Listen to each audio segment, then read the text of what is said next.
Hey everybody, it's me, Myra, and welcome to Down Home Money, a simple approach to financial freedom. See, I almost messed it up again. You almost did. So I'm excited to be with you guys.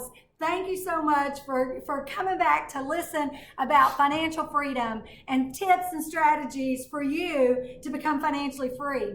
I'm really excited about my guest today. My guest is Chris Watts, who's a good friend Hello, of mine. everybody. Yeah, and he's going to tell you his story because he's a mentor of mine, and we're great friends, and he has a great story. So, Chris, tell him a little bit about yourself. Wow, where do I start? I've known you, Myra, for what, 20 years now, I believe, or more. I think we were like teenagers. I think so. Yeah. You still look like a teenager. I do not. Oh, whatever. Well, my story is pretty simple. It's sort of similar to yours in that grew up economically challenged in a single-parent home. We basically grew up poor. And so over time, I just knew that to break that cycle, I needed to make sure that, first of all, I had an education, and somehow I got started in real estate when I was in my mid-20s. But I knew that I did not want to work for someone for the rest of my life. My first job was as a computer programmer, working, 40, 50 hours a week. Oh, wow. And I remember waking up one time thinking, I'm working real hard to make someone else a lot of money. And if I were to put that much effort into my own business, what kind of success could I have? So there's a lot to this story, so I could go on for a long time, but if you... Keep going, okay, man. sure, We're sure. just getting started. Well, my first property that I bought was the house that I grew up in. When my mom passed away, I was 22 years old. And so what I did is I bought the house from my brothers. I knew nothing about buying a piece of property, a piece of real estate. Absolutely nothing. But I did have a finance professor in college that said, if you're going to stay somewhere for a while, buy you a piece of property, even if it's just to live in. So I bought the property from my brothers. I used the equity that I had, very little equity, and was able to get a loan for an owner-occupied place. Eventually moved out of it and rented it to my brother, who owned it. That worked out beautiful. It did. And I think one of the most interesting things that happened early in my career was I had a high school teacher. In fact, my story is replete with people in my life who helped me, people who passed it forward, who paid it forward, and gave me an opportunity to learn some things and to grow and to get some experience. I had a high school teacher who sold me an old junk piece of property for about $60,000, and he gave me a third lien. There were two liens, an owner finance first lien and owner finance second lien. So he gave me a third lien so I could get into it with no money down. Wow. It was unbelievable. Wow. And he and I are still friends today. Wow. And I still own that property. In fact, I tore it down and built two fourplexes that I've had for now 15 years. And it's just been a raving success. Right near campus, right? Right near the university campus. Yeah. What was interesting, though, is I was in his office, and we were talking, and I saw a piece of paper on his desk. And what it was a letter from one of the owners of one of the notes that asked him if he would pay the note off, he would discount the note. I had never heard of that concept. And so I always remembered that. And so when I bought it, I wrote not only the first owner, first lien holder, the second lien holder, and asked them if they would take cash, how much they'd discount the note for. And I think the balance was $75,000, which doesn't seem like a lot, but they discounted it to $50,000. Well, that doesn't seem like much, but that's over 30% of the note balance. That's awesome. And so I was able to refinance it, cash it out, and the rest is history for that particular property.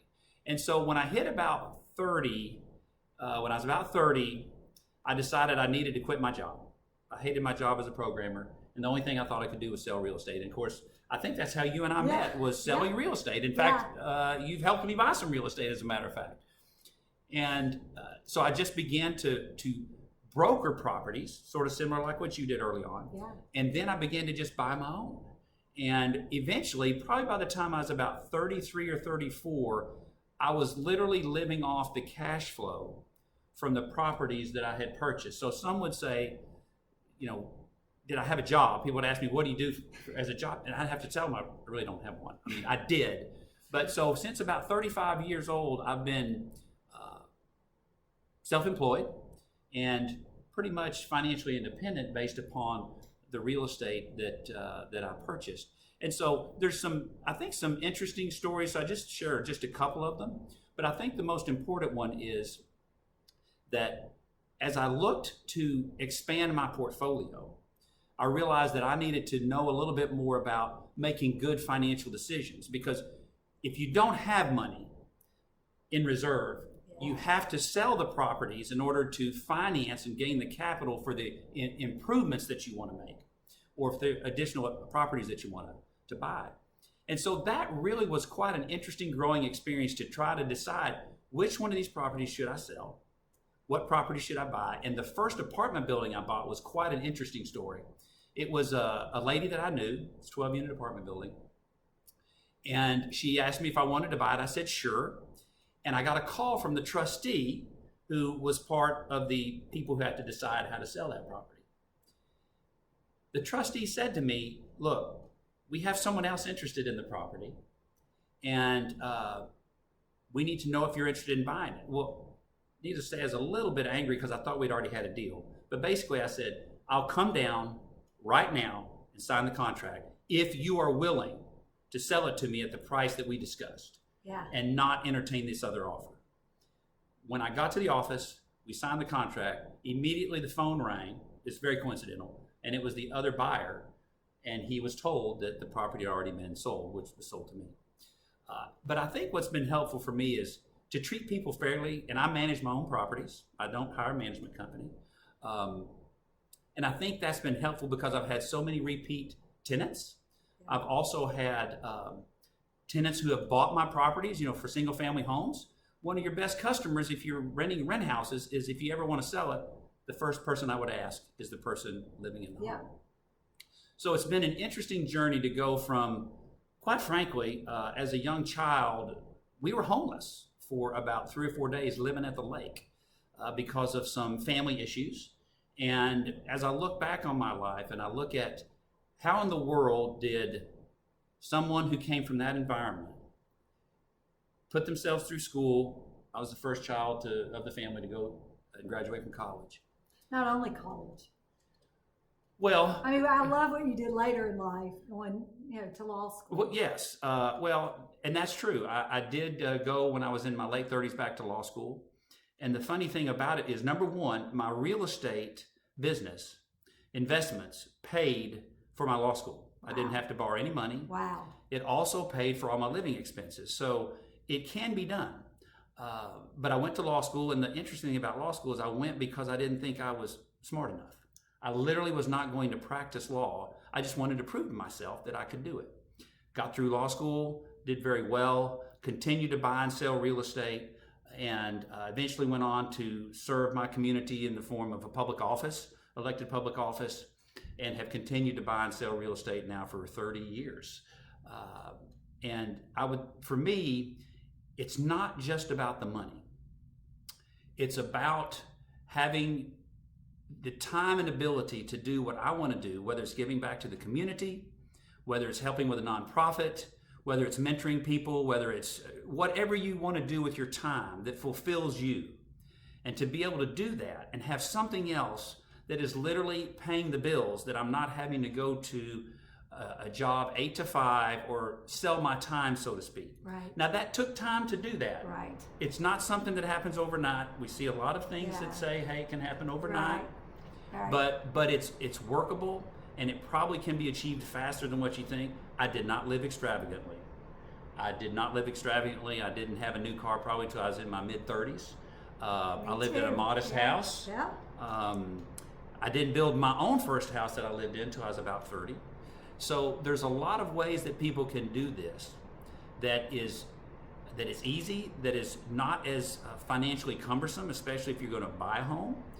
You can get owner financing, and then in 2 or 3 years you want to move out of it, you can keep it as a rental. And there's no issues with that, no problems with that. So it's been a journey. I will be wrapping up 12 years of community service as elected office here in May. We like to call him mayor. In May. Yes, in May. And I look forward to getting back into renewing just my joy of investing in real estate. And my specialty is I like to buy things that need to be fixed up. Well, and you do such a good job of that, and you've got your people in place, and that's the thing is I think people need to understand that the hardest part I find for us with our rentals is the workers. Don't you find that that's Yes. the hardest thing? Yes, it is. Especially for you women out there that maybe you just want to buy a rental property and then, have somebody take care of everything else for you. That would be the hardest thing. I mean, if you're not good at that Yes. kind of stuff, I would tell you, you've got to get the key people. And Chris is the best about that. Well, it is important when you get people that trust you and that you treat them fairly, you treat them equitably, you give them a fair wage, they will want to come back. Yeah. Because unfortunately, that's not always their experience. And as you build that track record with them, then you will have a trusted relationship. Honestly, I could not do what I'm doing if I didn't have 2 or 3 key people. Yeah. My maintenance personnel, He's been with you forever. 10 or 15 years. Yeah, that's what I thought. And I could not do it without him, because he takes a list, he gets it done, he goes to the supply shops and does it. Yeah. If I had to keep hiring people and micromanaging those projects, it would be too time consuming. Yeah. I tell people all the time, it's all not about the how, it's about the who. Yes. It's the who that can help you. I mean, the Right. wonderful thing about him is that you don't have to go back and check his work. No. I mean, once you build that trust. Yes. And what's unfortunate is a lot of people just try all these new people because they're doing it based on money. And what's Right. the cost, right?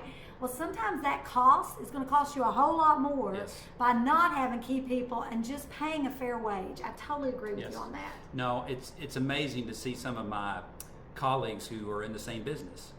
They really want to try to save as much money as they can, and sometimes the small cost they're trying to save winds up costing them tenfold because somebody didn't do the job right, or they've had to micromanage it, or somebody's not reliable. I would much rather pay a fair wage or even more to get a good job, to get someone that I can trust, especially when you have people going into other people's homes. Right. You have to have people that you can trust. Yeah. So this is a journey that has been very beneficial to me. It's been a wonderful experience, and it's also allowed me to do the things in my life that I've wanted to do, and to serve the community for 12 years with no pay, working 30 or 40 hours a week as an elected official. And We're grateful. Yes, well, it's been I'm the one that's probably been benefited from it the most, but I could not have done it without the people along the way who've helped me. And you, I know we did several deals a few years back. Yeah. And is it okay to give just examples of those Sure. deals? Is that, okay, Go we'll give just a for it. couple They of all examples. know I do real estate. All right. So this was back in the, I guess back in the. Don't date us. Don't date us. Okay, I won't date.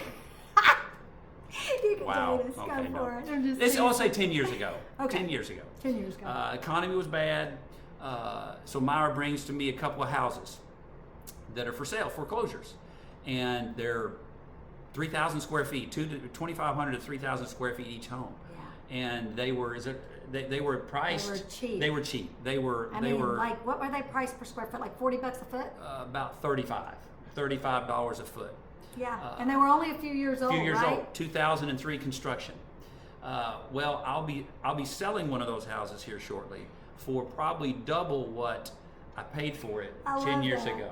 Congratulations. Thank you. And I'm that- so well, glad I'm making you money. I love it. Because you make your money on the front end, everybody. right. You don't make it on the sale. No. You make it on the purchase. Because when you sell, you'll make your money, right? That's right. The key is getting the right price and knowing your market. So that's what I would really encourage people to do if you're really interested in this business. Yeah. Educate yourself. Watch this YouTube channel. Myra has done this. She is an excellent mentor. She's got a tremendous amount of information. Very experienced. Got great people. And very successful. I know a lot of great people. You know a lot of great people. And that's another thing. You have to be teachable. I mean, we all had to learn from somebody. Yes. And that's the good thing. And then we can pay it forward. Yeah. So it can be done. Yeah. And it's a fun, exciting journey. And plus, then it allows you to have freedom that you cannot even imagine right now. Freedom's where it's at. It is. It's really where it's at. And, if you don't mind, can I ask you a few questions? Absolutely. I'm Okay. probably better at answering questions than You're just great at answering questions. you So, know, droning on. So, say I've never bought a rent property, Okay. but I'm really interested, and maybe I own my personal home, so I've bought one home, and I'm wanting to move to the next and buy a rental property. What tips or strategies or advice would you give me as somebody, a novice, to being an investor in real estate? Sure. Well, I think the first thing I would say is, what is it that you really want to own? What are your financial goals? What are your investment goals? Are you wanting to have cash flow? Are you just wanting to build up equity? In other words, you don't need the property to necessarily make you excessive cash flow, and you can put it back into the loan or the mortgage. To really have a clear idea of what your goal is with the rent property. Yeah. And once you do that, then you begin to look for mortgage officers. Also understand how much you can rent that property for. What size do you want? What market do you want? What market range as far as rental range? I would say, try to stay within the area of your sphere of influence in your city. Yes. Because that's where you're going to know the market the best. If you try to go outside where you know the market, which I've done a couple of times, and it doesn't work real beautiful. It doesn't. Yeah, it doesn't. You're on too much of a learning curve. Yeah. So then once you figure out what you're trying to rent it for, see what the needs are in your community. Is it student housing? Is it 3 bedrooms, 2 bedrooms? Are they condos? I mean, what is it that seems to be what is the most needed in the community? Yeah. And then you start you can either look on your own, or you can hire a real estate professional that can help you do that. And quite frankly, drive around the neighborhoods, and if you see properties that are overgrown, that look like they're dilapidated or abandoned, you can always look those up on whatever tax rolls that you have there in your community. There's probably an avenue that you can do that to find the owner, and you could pursue it that way. And once you find a good financing officer, well, then you're really on your way. So you do all your work in the front end. If you do your work in the front end, you will have a lot less risk in the back end. Yeah. And let me just say, once you get going, you're gonna buy a property that just has a lot of problems. We've all been there. And you've got to be aware of that. And that's why having your reserve set up and having money to move forward makes it easier for you when you first start. And that's why you need to make sure that you inspect the property. This is me as a broker talking to you. You need to make sure you do all the inspections. Don't save money and not do inspections on the front end.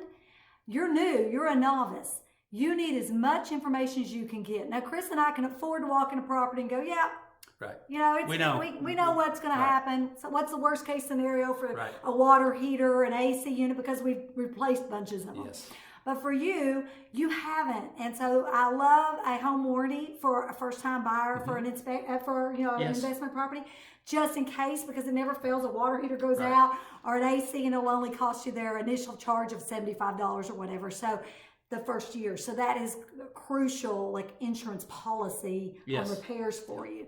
So I mean, I think you just got to get started, don't you? Yes. I mean, that's the hardest. The first one's the hardest. Just jump in, dive in. And time is your friend, because time, as time goes by, your investments grow, your property gets paid down. In fact, I remember after that first rent house I bought, which was my mom's house, after about 5 years of owning it, I realized, which I knew this, but I just didn't realize it, that with every monthly rental payment, when you pay that mortgage payment, the principal part of that mortgage payment is like someone else putting that money in a savings account for you.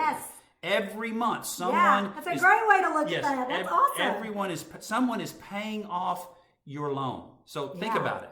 You borrow money, someone else pays it off. Yeah. You don't pay it off, and that's the magic of this investment vehicle. Yes. And absolutely. The depreciation. And the depreciation it's for the It's tax a beautiful thing, yes. isn't it? Yes, I mean, because it really kind of evens it out on what you're going to pay in taxes, right? Yes. I mean, I don't pay that much in taxes on my properties because of that. The depreciation is helpful, especially with some of the new tax laws. Yes. They allow you to accelerate the depreciation, so you're able to write some things off that each year that you might not have otherwise before. So Chris, yes, tell me about when you quit your job at about 30, right? Yes, that's right. Do you remember how many properties you had, how much income you had coming in monthly that gave you the freedom to live off that monthly income from passive rental property to pay your expenses? I think I probably had about at that time about 5 or 6 properties. Okay. And it wasn't quite meeting my income needs at the time. And that's why quitting my job was a very scary proposition. In fact, I'll be honest, when I quit my job, and this is a while back, so these numbers are going to sound a little skewed, but they were good at the time. I was making about probably $40,000 a year. And my first year of selling real estate, I only made $16,000. That happens to a lot of first-year realtors, though. Let me just say. Remember, Yes. 8 out of 10 quit the first year of selling Well, real estate. It looks good, but it's a little more work than you think. This was one of those 8 almost, but I thought I'd made the worst decision of my life, but I stuck with it and found another way to earn some money through real estate tax mediation. And then about that time, I probably started buying most of my properties because the economy had a pretty large downturn. So within about 5 years, from about 30 to 35, I purchased probably 5 to 8 single family / townhomes, and then bought my first apartment building about that time as well. So when I went to law school in my late 30s, I had enough income coming off because some of those were paid off because I was buying them inexpensively. Yeah. And then today I'm going to put in the number of doors because it's multifamily and single family. It's about 55 to 60 doors. So nothing really large, but it's enough to really... It's a nice 6-figure income to live off of every year. Yes. So that's awesome. And so I just buy and sell but yeah, it's just been a gradual thing. So, just especially with you being an attorney, what kind of advice did you give? This is free legal advice. He's giving me advice right now. If I wanted to buy a rental property, would you tell me to do it in a corporation if I can do that because of my loan situation? Well, so for liability. I won't necessarily give legal advice. No but I will legal. give you, okay. I'm not going to give any legal advice. I will get him in trouble here. I'll give you my own, personal opinion. Yes, I think that because of liability, that's what I've started to do. As crazy as it sounds, I didn't do that for a long time. You sort of were the one that inspired me to start looking at that because I just didn't do that. Yeah. Well, you think people are not going to sue you, but we both know it happens all the time. It happens all the time. So the real key is finding someone who can help you draft the documents, and then how many properties, if you're going to do real estate, would you put in each, either limited partnership or S corp or whatever, to see what kind of value each one of those has. So it does just give you like an extra protection. It gives you an extra layer of protection, absolutely. Is it harder though to get a loan when if the property's deeded in a corporation? No, typically you will have to guarantee it. Okay. Personally, once you establish, I think, a relationship with a bank, and once your business gets established, then you can ask them to not do that because you've got enough asset base and finances probably within their institution to not have to guarantee it personally. Yeah. So are you still buying properties? I am still buying properties. I'm in the middle of a remodel right now. Okay. Yeah, I love it. It's amazing in fact, I'm doing something I've never done before, and that is I bought a house that was a brick house and totally gutting the inside. The brick looks horrible, had too many cracks. So I've literally taken all the brick off the house. Really? And I'm going to re-brick it. And when I ran the numbers on it to see if it was feasible, I was really surprised, relatively speaking, how inexpensive it was to really change the look of the property. It was old brick, cracked, foundation stress. And so it's just going to look like a totally new house. Wow, so that's cool. I'm excited. I can't wait to see that. It's fun. Tell me about that one. I'm going to go check it out. Yep. So now, do you do any flips? That's a good question. I have a lot of people ask me. I don't do flips.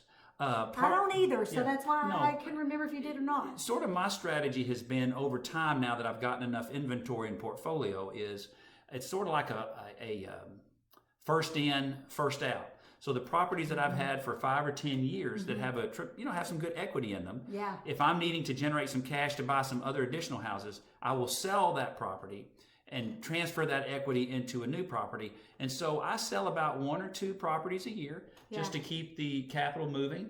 But I haven't flipped simply because I haven't needed to. And plus the tax implications are such that if you flip it within a year, it's ordinary income. And since I don't need the capital that quickly, then I like to keep them and, quite frankly, let somebody else pay the loan off. Yeah.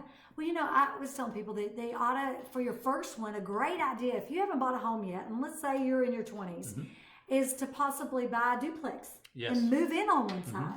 That's a great strategy. I mean, they can do an FHA loan. They can get in for 3.5% instead of 20% as an investor. Yes. So I just think it might be a great way to get started. If you're struggling getting started, buying your first place. Right. You can buy your first place and get an investment property at the same time. Right. And then you've got someone on the other side, and most of the time, not always, but most of the time, that additional rental income on the other side will, depending on what kind of terms you put the loan on, whether it's 30 year or 15 year, it will almost cover the whole mortgage. So I want to just address, do you go 30 year or do you go 15 year? Yeah.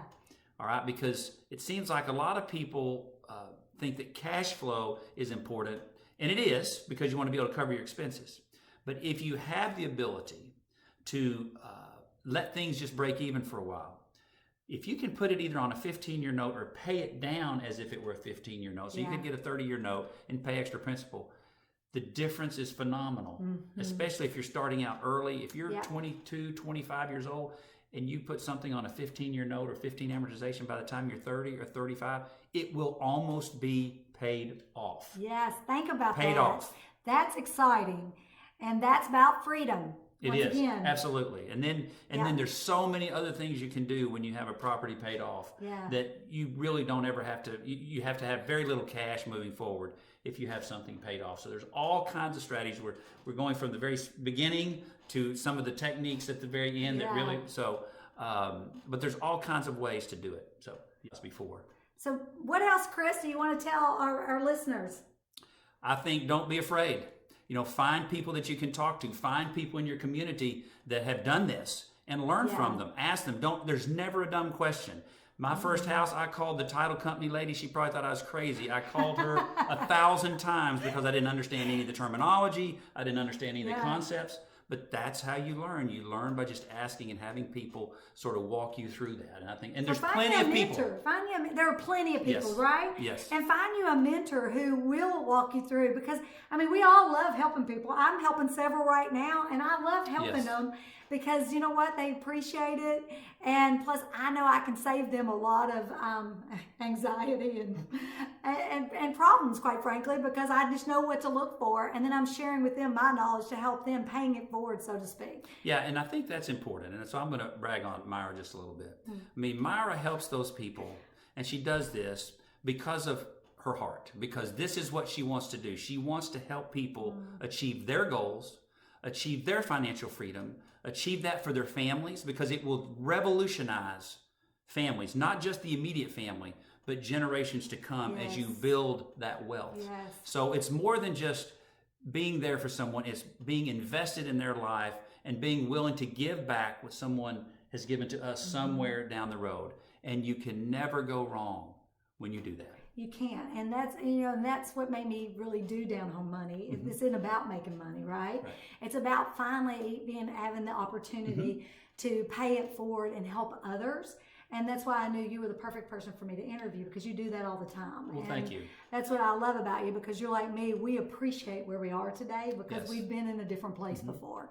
And because we appreciate it, we really do want to pay it forward because we're so grateful for the life we do live.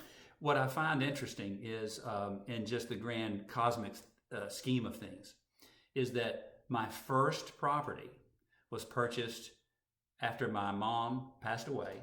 At the same age my dad passed away. When you said that, my dad passed away at 22 and your mom was at 22.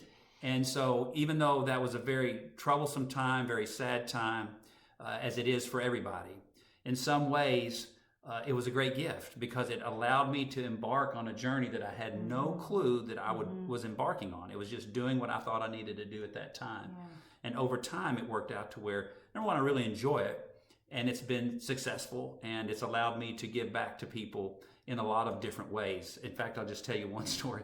And I think this is part of the reason why I do this, because growing up poor, our housing needs were not always secure. We didn't know what was going to happen. And we had people that helped us out. And I remember collecting rent from this woman one time, and I drove up, and she walked up to the window, and she said, I can either give you this rent or I can make my car payment. And I trusted her that she was telling me the truth. And so I deferred it. I said, okay, look, pay me back later, because I knew that if she didn't have a car, you couldn't go to work. You couldn't go to work, and you couldn't do these other things, is what we're dealing with in some of our community and trying to figure out how to help people get back on their feet. So it's not just about me making money. It's also being able to give people a break that I'm involved with from a business perspective. And having the ability, because you are Yes. so blessed, that you can do that Yes, for her. yes, absolutely.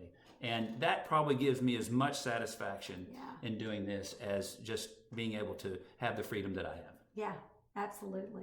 Well, Chris, thank you so much. Thank you so much, Myra, for doing this. I love having you here, and you're going to come back. I'll come back. So I got to Sure. have you come back, because we're going to be talking about all different topics, and just about owning businesses and where we're going, and because there's several different avenues people can build passive income streams. Of course, yes. And we just want to share with them all different avenues so that they can pick and choose what they want to do. Right.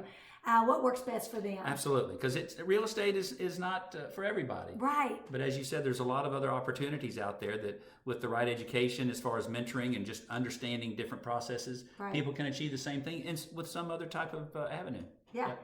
So thank you guys for watching. Thank you so much. We appreciate it. And be sure and hit the subscribe button. And we will talk to you later. Thank you. Bye-bye.